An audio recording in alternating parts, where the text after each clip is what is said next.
আসসালামু আলাইকুম মাসুদ ভাই, কেমন আছেন? আলহামদুলিল্লাহ ভালো। আপনি কতদিন ধরে আসছেন সৌদি আরবে?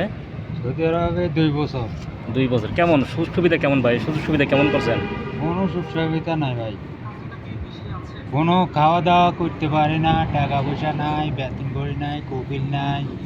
বাংলাদেশের থেকে আইছি, এই যে ২ বছর হয়েছে। ২ বছরে মনে হয় ৪ মাস কাজ করছি, আর সারা মাস বছর খালি ঘুরতেছি আর চলতেছি, আর একটু মাথা দিছি। যেন পাই হেন খাই, নিয়ে যেন না পাই হেন হইয়া তাই ও, এইভাবে চলতেছেন আপনি? এইভাবে চলতেছি। মানে আপনার যে দেনা করে আসছেন ওই টাকা ৫ শোধ লাখ হয়েছে? টাকার ঋণ করি আছি, ১ টাকা শোধ দিতে পারি নাই। সুদি এলাকারে বাড়ি ছাড়ে না, কইতাছে ঘর বাড়ি বেশি এলাইব, জায়গা জমি বেশি এলাইব। এখন দালালও পাইতেছি না, ঠকাই দালালও লুকাই রয়েছে। দালালের ফোন নম্বর টম্বর সব মনে করো বন্ধ করে দিয়ে। দালালের বাড়ি রামগঞ্জ, এই দালালের বাড়ি হইলো, এটা হইলো আনুগোষ, নাম হয়েছে হান্নান। ইয়া আমার টাকা দেয় না, ইয়া আমার কোনো কাজকামও দেয় না। এখন আমি এটার জন্য আমি তাহলে আপনি বাড়িতে চাপ দেন, চাপ দিয়ে দালালটা ধরেন, দালালটা ধরে দেখেন কিছু করতে পারেন কিনা। দেশবাসীর কাছে, দেশবাসী যদি আমি থানা আন্ডারবার করবো, থানা আমি কেস করব, এরপরে থানায় কি বলে, এরপরে আর পরবর্তীতে আমি এটার অ্যাকশন নিই। তাহলে আপনার ধারণা বিদেশ মানে যাই না শুনে আসতে হইব, আমি যাতে না বুঝা, যাতে না আসে। বুঝছে তো দালালের চক্কর হরি তো এটা।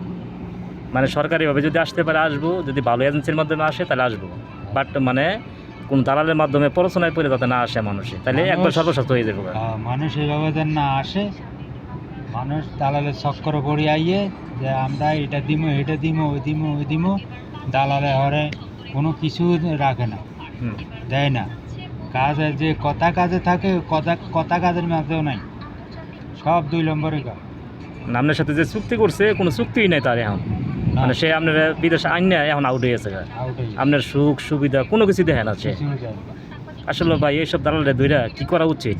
এবারে দৌড়ি খালি জবা করে দাও যে আর আর মার বাইরে, মার হেডের আর মার বাইরে যেন এইভাবে যেন না আনতে পারে, এইভাবে প্রতারকের মধ্যে না পড়তে পারে এইসব দালালে। তাহলে আপনার থেকে সবচেয়ে বড় একটা দেশবাসীর শিক্ষা নেওয়া হইলো, যারা দালালের খপ্পরে পড়ে, দালালের চক্করে পড়ে যারা আসে বা আসবে, হ্যাঁ, তাদের জন্য সমস্যা, তাদের জন্য চাকরি মিলে না, তাদের জন্য খাওয়া মিলে না, তাদের জন্য রুম মিলে না।